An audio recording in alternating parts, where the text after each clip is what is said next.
Morning everyone. Today we're going to talk a little bit about different types of movement and stretching and the effect that it has on the body. First of all, the first type of movement and stretching is dynamic movement. And this is really great because it's working with the nervous system and the muscles and building that mind-body connection. So whenever we're doing dynamic movements, we should really look at the quality and the character of how we move, and to move in a softer, smoother, more mindful and controlled way. And that is going to slowly open up our ability to move within our range comfortably. So this type of movement is really about conditioning or reconditioning the way we move. And you'll notice that as I move forward and back here in this back bend and forward fold, that I'm only touching the limit of the flexibility at each end just for a second or less than a second. And so we can say that it's not as strong or potent as other techniques in really opening up our full range of motion or deepening that range, but more of working within the range that we already have and tying up any loose ends, let's say. So if there's any jerks or stiffness in our movement, then dynamic movement is the best practice. The second type of movement is active stretching. Now this is when we actually reach into a stretch. Okay, so I'm folding here and I'm actively reaching my head to my toes, my belly to my thighs. So what's happening is that we are actively engaging the opposing muscle group. And when we engage and contract the opposing muscle group, which in this case would be my quads, my psoas, then this process of reciprocal inhibition happens. And that means contraction of one group of muscles will cause an inhibition or a relaxation of the opposite muscle groups, in which case would be the hamstrings and the glutes in the forward fold. So active stretching is great at engaging and strengthening and activating the active muscle group and releasing and relaxing the opposing muscle group. And it's important to notice that in this type of stretching, the muscle group that are being stretched are not getting stronger here. They're learning how to relax. So it helps our mobility in the sense that it teaches our agonist muscles, the muscles that are contracting, to be able to reach deeper into the contraction. Pretty much all of the active seated forward folds where we're actually looking at the toe, reaching towards it, can count as an active stretch. And the wheel is also a really good example of an active stretch. You can also call these active static stretches because we're holding the position, and you can see in this posture that the whole back of my body is the agonist muscle group that is contracting, lifting the body, and the antagonist group which is along the front of the body are having to relax to allow the movement to happen. Now moving on to an interesting subset of stretching is number 3, eccentric stretching. Now this is almost opposite to active stretching in that the muscles that we're actually stretching, which are the hamstrings for this example, are the ones that are actually applying the brakes, applying the contraction, the resistance as I move into the stretch. So the idea is that I'm moving very slowly with control and deepening into the stretch. I'm moving against the force of gravity. And when I do this, my glutes and my hamstrings and the back of my calves are slowly releasing. So this type of stretching really serves to actually strengthen the muscle group that you're stretching.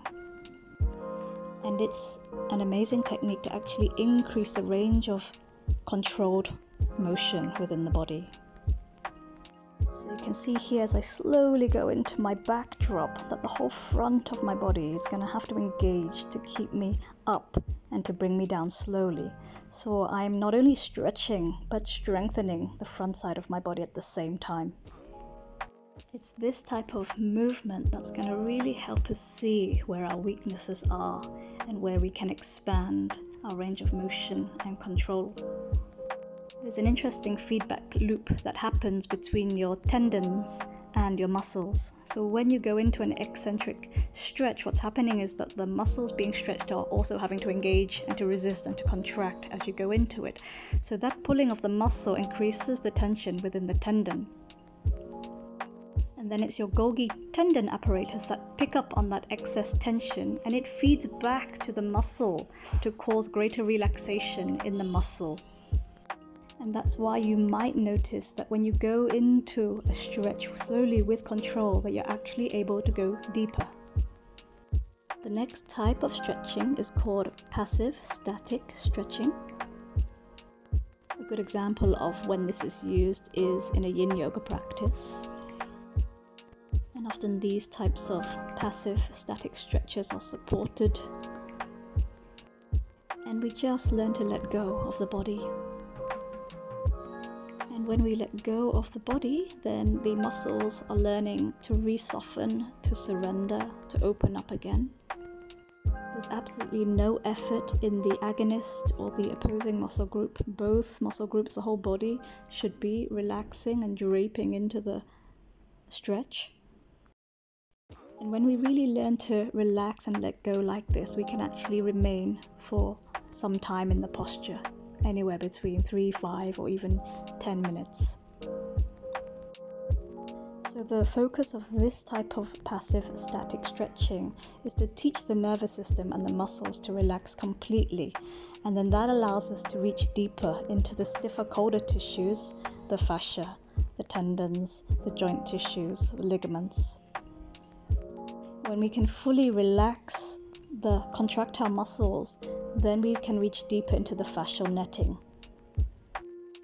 And that fascial netting has the quality of plasticity within it.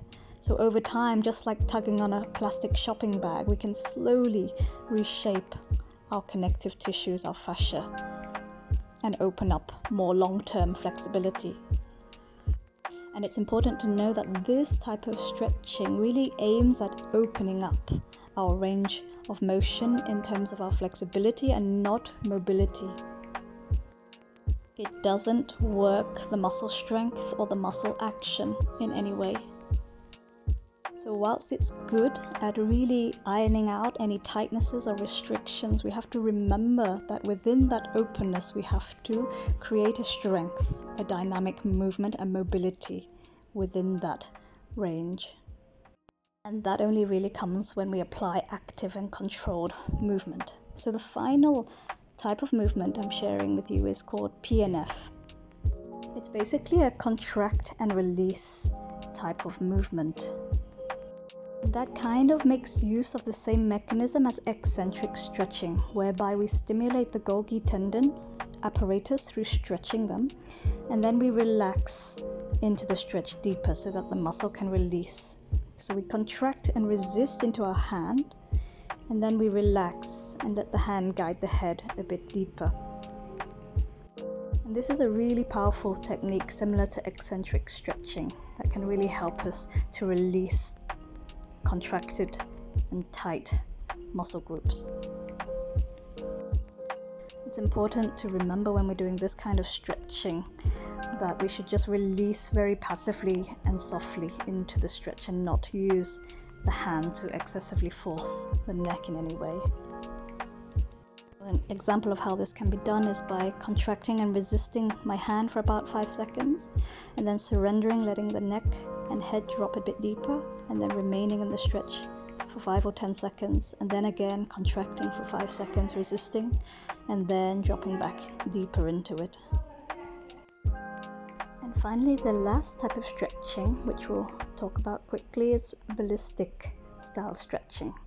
Okay, and so ballistic style stretching is not a type of stretching that people often recommend, although I still quite enjoy doing it with mindfulness.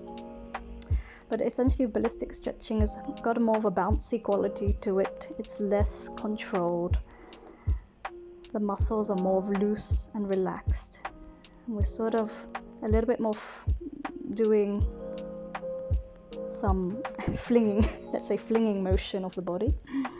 And whilst it can be quite common in some sports warm-up or martial arts, you have to be a little bit mindful not to injure yourself.